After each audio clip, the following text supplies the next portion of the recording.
Hadirin jamaah sidang Jumat yang berbahagia, marilah kita bersama memanjatkan puji syukur kehadirat Allah Subhanahu wa Ta'ala yang telah melimpahkan nikmat iman, Islam dan kesehatan jasmani rohani, sehingga di hari Jumat dan bulan Ramadan yang penuh kemuliaan ini kita dapat menyatukan komitmen untuk meningkatkan takwa dengan menunaikan ibadah sholat Jumat berjamaah dan ibadah puasa Ramadan. Setidaknya kita diingatkan untuk terus-menerus meningkatkan rasa takut kepada Allah Subhanahu wa Ta'ala dengan menjalankan perintah dan menjauhi larangannya. Sebab dengan terus menambah kualitas takwa tersebut, kita akan termasuk ke dalam golongan hamba yang beruntung. Salam dan salawat marilah kita haturkan kepada junjungan kita Nabi besar Muhammad sallallahu alaihi wasallam beserta keluarga dan para sahabatnya, sehingga kita mampu meneladani akhlaknya dalam beramar ma'ruf dengan cara yang ma'ruf dan benahi mungkar dengan cara yang tidak mungkar. Hadirin kaum muslimin yang berbahagia, akhlak merupakan hal yang amat fundamental dalam Islam. Misi utama Rasulullah sallallahu alaihi wasallam diutus Allah adalah untuk menyempurnakan akhlak. Innama bu'ithtu liutammima makarimal akhlak. Setidaknya akhlak terbagi menjadi 3 bagian, yakni akhlak manusia kepada Allah, akhlak individu manusia itu sendiri kepada masyarakat dan alam, serta akhlak manusia kepada dirinya sendiri. Kemuliaan orang sesungguhnya ditentukan oleh kemuliaan akhlaknya. Sebuah sistem juga akan berjalan dengan baik bila diisi oleh orang-orang yang memiliki akhlak yang baik. Jabatan, status sosial, kekayaan maupun popularitas tidak menjamin sang pemilik lantas terhormat bila ia misalnya gemar merendahkan orang lain, melakukan tindakan korupsi, menyakiti orang lain, berbuat sewenang-wenang dan lain sebagainya. Demikian pula secanggih apapun sistem kehidupan yang dibangun, tidak ada apa-apanya jika orang di dalamnya hanya pandai memanipulasi, tidak bertanggung jawab dan seterusnya. Jamaah salat Jumat hafizakumullah. Rasulullah sallallahu alaihi wasallam mengingatkan kita semua, ittaqillaha haitsu ma kunta wa atbi'is sayyi'atal hasanata tamhuha wa khaliqin nasa bi khuluqin hasanin.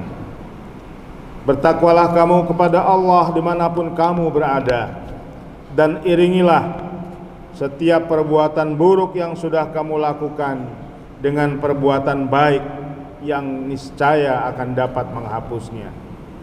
Dan berakhlaklah kepada banyak orang dengan akhlak yang baik. Hadis riwayat Tirmidzi.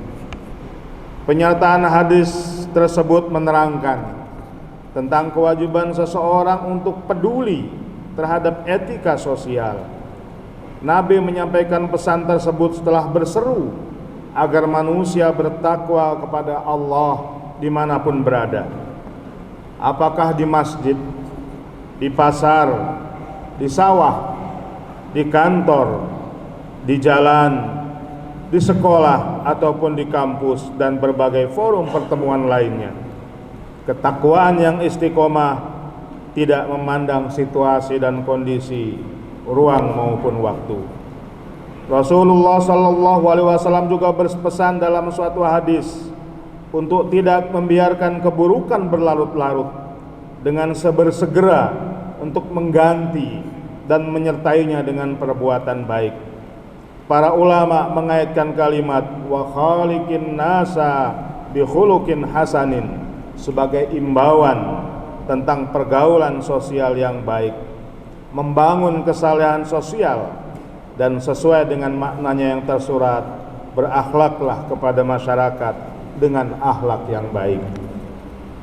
Perintah Nabi tersebut sekaligus menandakan bahwa manusia sesungguhnya potensial berbuat buruk kepada sesamanya, karena memang sejatinya manusia mempunyai dua kecenderungan akhlak, yaitu mahmudah terpuji dan madmumah tercela. Manusia berlaku tercela ketika hawa nafsu lebih menguasai dan mengendalikan dirinya dari bata hati nuraninya. Egoisme atau kepentingan untuk memuaskan diri sendiri atau golongan seringkali membuat kita lupa diri kepada hak-hak orang lain, meremehkan orang lain, memojokkan orang lain, bahkan menzalimi orang lain. Jama'atul musallin rahimakumullah. Imam Al-Ghazali dalam kitab Ayyuhal Walad mengatakan, wa husnul khuluq ma'an nas alla tahmilan nas ala muradi nafsika bal tahmil nafsaka ala muradihim ma lam yukhalifus syar'a.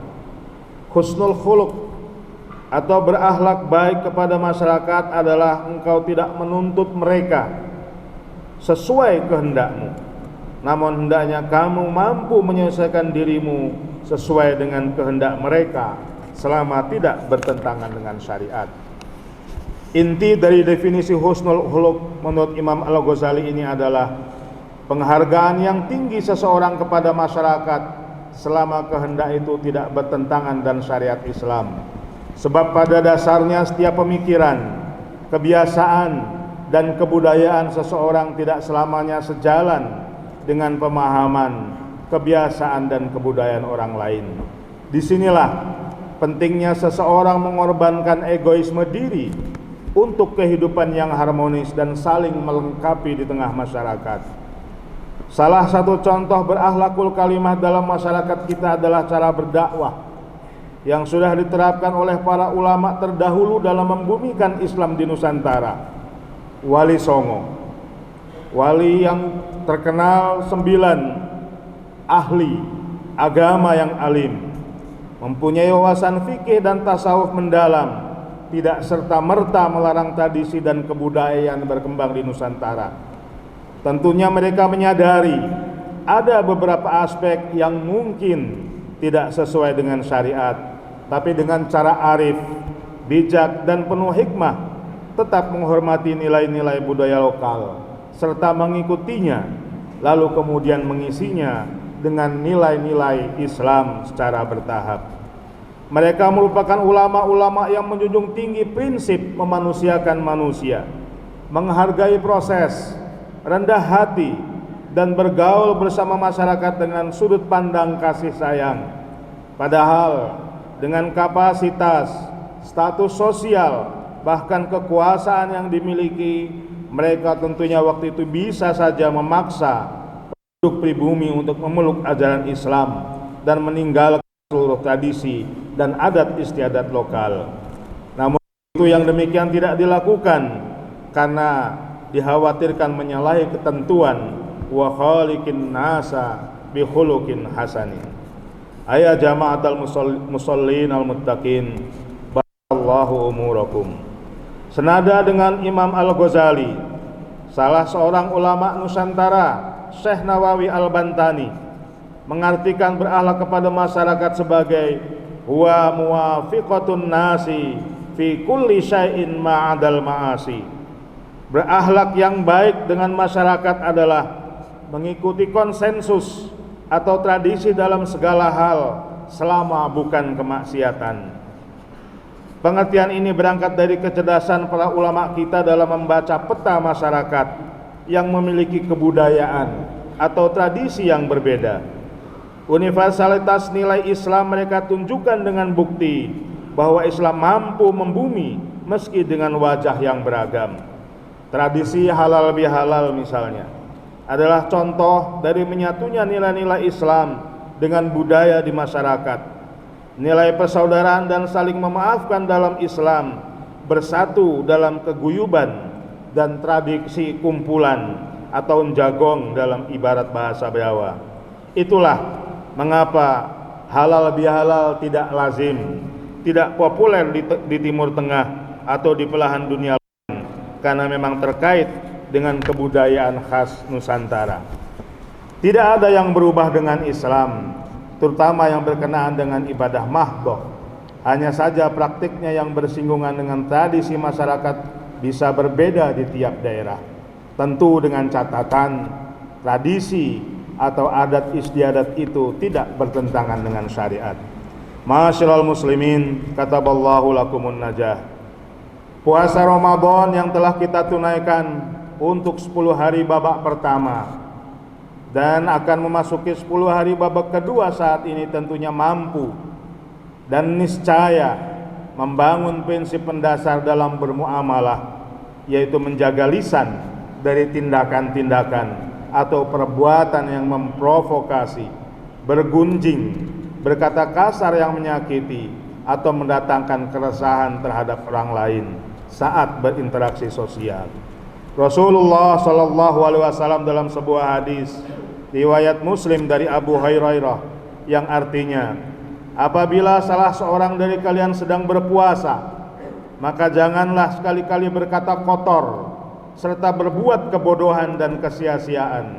Dan apabila dicaci oleh orang lain atau diprovokasi untuk berselisih, maka hendaklah berkata atau dibalas dengan ucapan inni shaimun, sesungguhnya saya sedang berpuasa.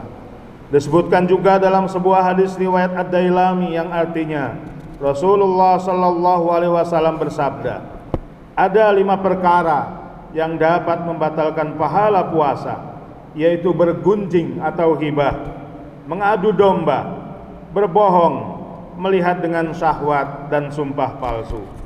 Semoga puasa kita semua terjaga dari akhlak lisan yang buruk dan kuat memelihara kualitas ibadah puasa Ramadan dengan menjaga kemuliaan akhlak hati, lisan, pendengaran, penciuman, dan segenap jiwa raga, baik kepada diri sendiri, kepada masyarakat dan lingkungan, serta lebih-lebih kepada Allah Subhanahu wa Ta'ala. Semoga kita termasuk dari umat Nabi Muhammad Sallallahu Alaihi Wasallam yang berhasil diperbaiki akhlaknya, mendapat ridhonya, dan memperoleh syafaatnya. Amin, amin ya rabbal alamin.